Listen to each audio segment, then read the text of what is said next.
வணக்கம், welcome to சாமி spoken English.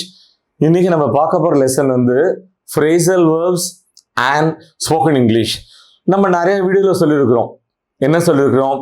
English வந்து ஃப்ளூயண்ட்டாக பேசுறதுக்கும் கிராமட்டிக்கல் மிஸ்டேக் இல்லாமல் எழுதுறதுக்கும் நிறைய ஃப்ரேசல் வேர்பை கற்றுண்டா ரொம்ப நல்லதுன்னு. இந்த ஃப்ரேசல் வேர்ப் வந்து இங்கிலீஷில் thousands and thousands of phrasal verbs வந்து கொட்டி கிடக்கு. ஆனால் அதை கொஞ்சம் கொஞ்சமாக கற்றுண்டா நல்லாவும் கற்றுக்கலாம், சீக்கிரமாகவும் கற்றுக்கலாம். ஸோ இந்த வீடியோவில் 6 such phrasal verbs நாம கற்றுக்கலாம்.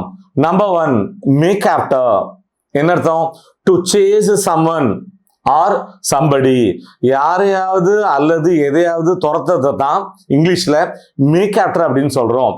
லெட்ஸ் இன் எக்ஸாம்பிள், அந்த கொள்ளைக்காரனை துரத்துக்கிட்டு அந்த போலீஸ்கார் ஓடினாரு.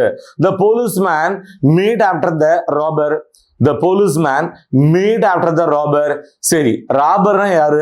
வன்முறையை பயன்படுத்தி, வயலன்ஸை பயன்படுத்தி, கத்தியை காமிச்சோ அல்லது துப்பாக்கி காமிச்சோ கொள்ளையடிக்கிறவரை ராபர்னு சொல்றோம். சரி, தீஃப்னா திருடன். இது நம்ம எல்லாருக்குமே தெரியும், யூஸ்வலான ஒரு வேர்டு தான். Burglar. Who is a burglar? ஒரு பூட்டி இருக்கிற வீட்டுக்குள்ளேயோ அல்லது ஒரு கட்டடத்துக்குள்ளேயோ புகுந்து பொருட்களை திருடுறவங்களை பர்க்லர்னு சொல்றோம். சரி, இந்த பில்ஃபரர்னா யாருப்பா?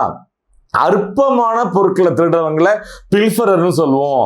ஃபார் எக்ஸாம்பிள், ஒருத்தர் வந்து ஒரு சாக்லேட் ஃபேக்டரியில் ஒர்க் பண்ணிட்டான்னு வச்சுக்கோம். டெய்லி வரும்போது ஒரு 10 சாக்லேட்டை பாக்கெட்ல போட்டுட்டு வந்தா அவரை நம்ம தீஃப்னு சொல்ல மாட்டோம், பில்ஃபரர்னு சொல்லுவோம். ஓகே, நம்பர் 2, டிக் அப். என்னது? கிளறி எடுக்கிறது அல்லது நோண்டி எடுக்கிறது. தமிழ்ல சொல்லுவோம் இல்லையா, நோண்டி எடுத்தல் அல்லது கிளறி எடுத்தல்னு. அதைத்தான் இங்கிலீஷ்ல டிக் அப்னு சொல்றோம். ஸோ சண்டை வரும்போது பழைய விஷயத்தை கிளறி எடுத்து நோண்டி எடுத்து நமக்கு எதிராக பயன்படுத்துவாங்க. அப்ப நம்ம என்ன சொல்லுவோம்? கொஞ்சம் கோபமா, பழச கிளறாத. எப்படி சொல்லுவோம்? Don't dig up the past. Don't dig up the past. Next ஃப்ரேஸ்ல பார்க்க போறோம். என்னது? Number 3, polish off. என்ன அர்த்தம்? உணவை பத்தி பேசும்போது கொஞ்சம் கூட மிச்சம் மீதி வைக்காம முழுசா சாப்பிட்டு முடிக்கிறத பாலிஷ் ஆஃப் அப்படின்னு சொல்றோம். அதே மாதிரி ட்ரிங்க் அப் அப்படின்னா என்ன? திரவ வகையில ஒரு காஃபியோ ஜூஸோ கொஞ்சம் கூட மிச்சம் வைக்காம முழுசா குடிச்சு முடிக்கிறத ட்ரிங்க் அப் அப்படின்னு சொல்றோம். லெட்ஸ் இன் எக்ஸாம்பிள், அந்த பசியோடு இருந்த அந்த பிச்சைக்காரரு அந்த பிளேட்டை இப்படிங்கிறதுக்குள்ள காலி பண்ணிட்டாரு. The hungry beggar polished off the plate in no time.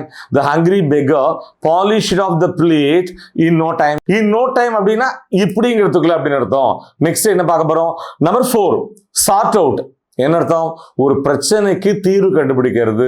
Let's in example, இந்த குழப்பத்துக்கு, இந்த குளறுபடிக்கு ஒரு தீர்வு கண்டுபிடிக்க நாம் முயற்சி பண்ணுவோம்.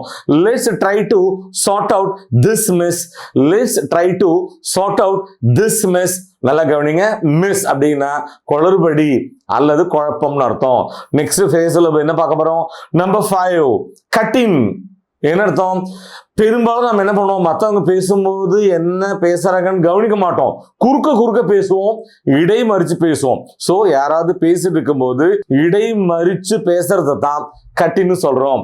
லெட்ஸ் இன் எக்ஸாம்பிள், நான் பேசிட்டு இருக்கும்போது இடை மறிச்சு பேசாத. நான் பேசிட்டு இருக்கும்போது ஊடால வந்து பேசாத. Don't cut in while I am talking. Don't cut in while I am talking. சரி, இன்னொரு 2 more examples பார்க்கலாம். கியூ வந்து ஒரு லைன்ல பீப்புள் நின்று இருப்பாங்க. அப்ப நடுவுல யாராவது பூருவாங்க. அப்ப என்ன சொல்லுவோம்? கியூக்கு நடுவுல பூராத சொல்லுவோமா? இது இங்கிலீஷ்ல 2 விதமா சொல்லலாம். எப்படி? Number 1, don't cut in the line. Don't cut in the line. Number 2, don't jump the queue. Don't jump the queue.